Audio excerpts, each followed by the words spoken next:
Good day, everyone. This is another lecture in support of my new book, Just Tell Me the Truth About Christianity. Today we're talking about the pre-Catholic era leading up to the First Council of Nicaea, pre-Catholic Christianity.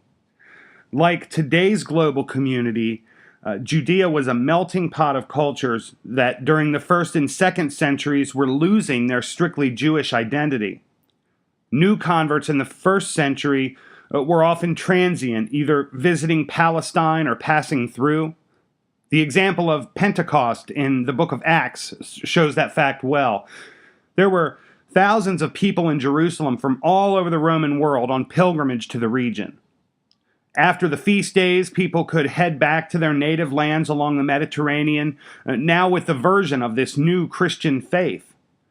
Eventually, all the apostles were martyred for the faith, and in time, the disciples of the apostles became the bearers of the Christian message. Those men, and undoubtedly some women, became the new generation of faith leaders. As should be expected, one did not see each and every church father from that second generation in lockstep on the gospel message. It's a modern practice to cherry-pick what they say, again, to make them seem uniform, but by modern Christian standards in America, some of the church fathers have some alarming views. As Christianity was designed to raise man's moral life from strict adherence to the law on paper to higher moral conduct motivated by love and understanding of God, there were constant conversations and exchanges of ideas about the faith. My point is not to judge the church fathers. Like today, they're exploring their ideas through the communicable means of the day, which was pen and paper. The Christian faith was still developing a theology when the first generation of apostles went to sleep. Deeper understanding only came with time as new believers joined the family of faith. As they did, questions arose about what they believed and why they did this certain ritual or that certain prayer. Could Paul's simple outlines really serve to capture the essence of a worldwide movement? In each generation, raising the lowest moral common denominator of society occurred as many grew in practice of the faith. With that view, questions about the faith got deeper with time. Conditions seemed just perfect for something like Christianity to spread. While many American Christians look back on the early days of the church and idolize how much more pure and God-ordained it must have been, they actually had myriad issues. Even with the challenges facing today's Christians, believers now actually have a firmer grasp on the faith today than they did. The first seat change in the faith occurred after the destruction of the temple for the second time in 70 AD, when tensions with Rome spilled over. The final Jewish stronghold and cultural center, Jerusalem, would fall. Christianity may have become a very different faith were it not for the fateful decision of the Christian sect not to rise up with their Jewish brothers against the Romans in Jerusalem. Slaughter was the outcome. Many were killed, some fled, some were captured and sold into slavery. The very temple from the time of Nehemiah and his contemporaries was left in ashes, and so was any chance of the Christian movement remaining part of Judaism. History offered several reasons why the Jews ended up so resentful over the Christians' decision regarding the uprising, yet a split somehow seemed inevitable. According to some sources, the Roman Emperor Titus, for his part, did not set out to destroy the temple. He had met with his subordinates on the 9th of Av, specifically regarding the status of the temple. The emperor was still somewhat sensitive to the idea of destroying the temple, as it would not necessarily benefit him in the end, but would create great division with an occupied portion of the population. At least according to Josephus, the emperor had little interest in destroying the great building. That was probably true. Roman occupation strategy had historically been to allow local culture and religion to continue practicing and thriving as long as it did not interfere with Roman goals. While Flavius Josephus wrote that Titus did everything in his power to prevent the fire and even tried to save the temple, its destruction saw a sad history repeated in an eerie irony. It had been the exact same day, the 10th of Av, that the temple was destroyed the first time. Some said in hindsight that it was God's judgment on the Jews for rejecting the Messiah. That statement alone was enough to expect resentment on the part of the Jews toward Christians and anyone else who could have helped. Even if the exact details of the split cannot be known, the die was cast for a permanent divorce. After Jerusalem fell, nothing seemed able to stop the spread of the Christian faith.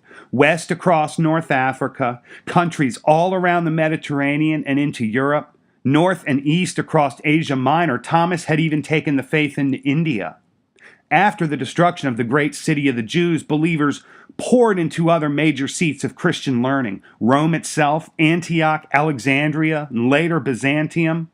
No movement so widespread is without its period of trials. Intense persecution by the emperor in Rome was intended to quell what were false accusations by critics that Christians were committing treason against Caesar. At the same time, the absence of any real leadership or administration became problematic for the church because there was no organization with which to present a unified Christian front. No safety in numbers, no standards of the faith, no statement of faith so people knew exactly what Christians universally believed. Even if there were such statements, certainly they would not have embodied the breadth of thought already present in the growing faith. The faith, having been a loose collection of small churches, meant the words and actions of one group sometimes led to persecution of those not involved in the actions or words of the instigator. Just as the Judaizers had influenced the faith, another movement called Docetists, which was closely related to the idea of Gnosticism and Manichaeism, asserted that Christ could not have had a real physical body and therefore didn't die on the cross but staged the crucifixion. Interestingly, the questions about Christ's divinity started immediately, and they were not questions about whether or not he was divine, but they were questions about what the balance of divinity and humanity looked like. How was it possible that this had happened? Sometimes it was these groups of what would later be called quote-unquote heretics that led to vigorous public dialogue by the apostolic fathers and what Christianity was really meant to be. The church's lack of uniformity, coupled with persecutions, may have spelled the eventual death of the faith. Separatist Christian groups like the Bouddha, who would later become the Waldenses, were early iterations of the faith that broke from orthodoxy for their own safety. It's not that what they were practicing was contrary, they were among the most devout. There had to be some unity to protect the church. People were becoming Christians, but it was still unclear what that meant. Each sect intensified their positions and began to insist on orthodoxy in an attempt to gain new believers to their own group, especially in the cities of Alexandria, Antioch, and Rome, where metropolitan bishops were gaining political power. Jealousy and desire to keep power motivated their politics. On the other hand, Christians were dying. How could persecutions be ended? How would the average believer trust a bishop that couldn't even keep the people alive? Initially, Antioch seemed to be where these conversations were taking place. On several key debates, the final arbiter seemed to be Antioch, where Peter had first been a bishop. Cultural flair had determined what ideas rose to the top in a given region, but in time, the second and third generations of Christian thinkers began organizing their thoughts about the faith into what would become a unique theology. Among a few of the sects, there was little tolerance for church leaders or teachers teaching contrary to what the few had decided would be mainstream. What Jesus and his apostles actually said or wrote was now only one factor in deciding mainstream beliefs. In fact, many of the students of the first generation apostles formed a set of beliefs and practices that stayed true to what they had experienced and been taught, but that also appealed to the sensibilities and practices of the Roman people. They must have been successful in conveying a cogent Christian message because the faith became very popular among the ruling class in the region. One wonders if the bishops saw in this the opportunity to gain power from an exploding base of support. As the general population became more Christianized and thus raised that lowest moral common denominator, the faith became even more appealing to the rulers in Rome. People exercising self-regulation of what had been historically immoral and illegal behavior and a newfound sense of charity lowered the financial impact on the state for services for the average citizen. Christianity demanded more than simple paganism and appealed to people's intellect with its high-minded ideals and what would have been viewed for the first time as a calling from God to rise above baser morals.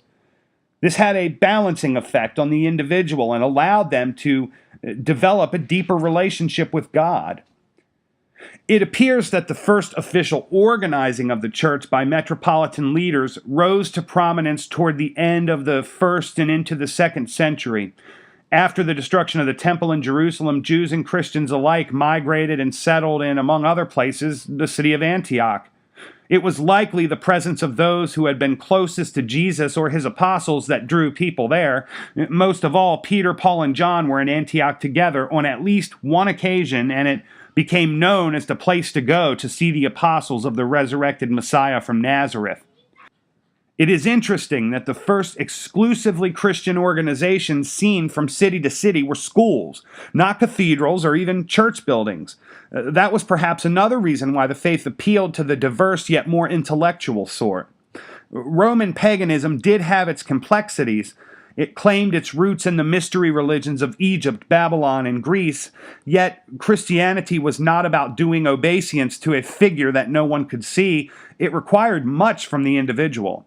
It was not self-centered, but encouraged one to go outside of self and to be charitable toward others based on one's own moral barometer.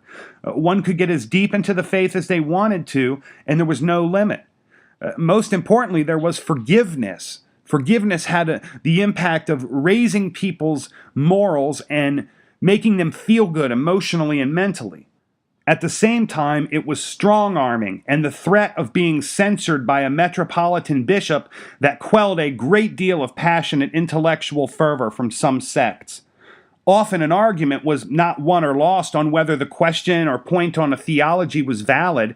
Especially in Antioch, persecutions were fewer when the Christians didn't rock the boat by sending new teachings like a shockwave through the circuit of churches.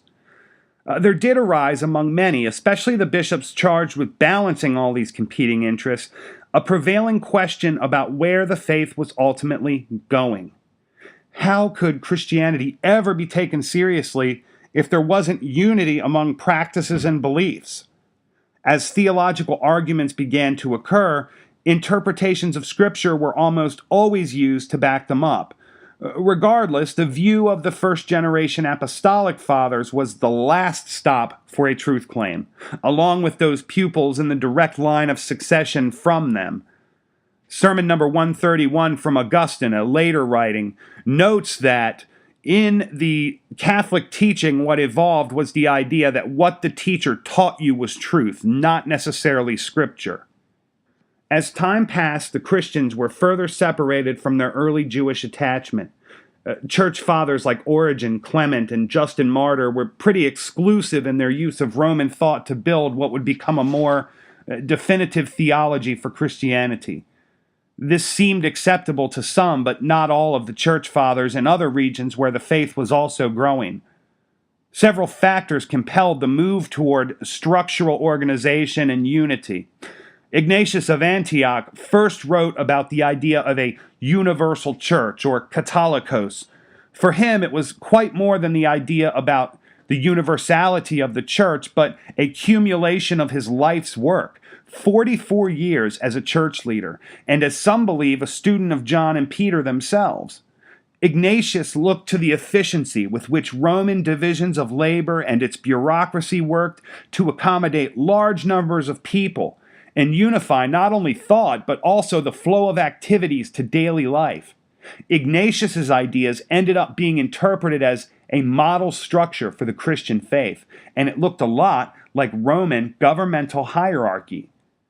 There would be a regional and a metropolitan bishop, presbyters, and a top-down structure for clergy and religious teachers and employees. Then, for the first time, an aim toward uniform practices, beliefs, and teachings were on the minds of church leaders. This job could not be accomplished by just anyone. Ignatius Theophorus was motivated, highly intelligent, and well-connected. He had been selected the third bishop of Antioch, allegedly by Peter himself, who at the same time chose his second, Evodius I. The next part of the narrative is incomplete due to insufficient records. The sequence of events, while unclear, has been told surrounding Ignatius's martyrdom as the key event. It appears he was arrested in Antioch as the Emperor Titus passed through to the east. Ignatius was then sent toward Rome, quote, by land and sea, end quote, over several weeks. It does not appear that his arrest limited his ability to accomplish several tasks along the way. As he went, he wrote letters to 7 churches, stopping to speak with those who would come out and see him as he passed through. He left in those letters writings on theology, instructions for the church, judgment of heresies, and a variety of useful information that was viewed through the lens of determining the formation of Catholicos. In hindsight, later church leaders viewed them as the bedrock for the Catholic Church. Interestingly, the letters lack order and form. It was as if he wrote down everything he could think to remember because he would not have the ability to do so in the future. There are a few problems with Ignatius's writings for some modern researchers. Firstly, the provenance is a bit broken, and some scholars fear that the works were revised later. The oldest documents in the Vatican Library go back only to the 8th or 9th century, yet these events with Ignatius would have taken place in the early 3rd century. It's hard not to scrutinize the work of Ignatius with extra diligence, knowing the work of the Jesuits during the Counter-Reformation to reframe the beliefs and activities of the Church. His letters do strangely seem to contain very direct references to doctrinal issues and theological questions that would happen much later, well past his own time, and that wouldn't even come up until much later in church history. Further, if authentic, some of Ignatius's statements were made out of context, as if someone not only revised or added to an original, but also without a firm grasp of Ignatius's languages when they did. There is no question that Ignatius did pen letters during his final trip to Rome where he was martyred. Eusebius of Nicomedia, a 4th century church historian and aide to Emperor Constantine I, references letters attributed to him. Catholic theologians use Ignatius's letters today in an attempt to build a chain of leadership back to Peter and thus the position of authority figure in the church by mandate called apostolic succession. While the letters reveal a great deal about the church and its history, it also revealed information about the thinking of believers during the period of the scribes who revised them. After his martyrdom, some bishops began using Ignatius's teachings and memory to successfully make claims of authority for Rome over other major Christian centers.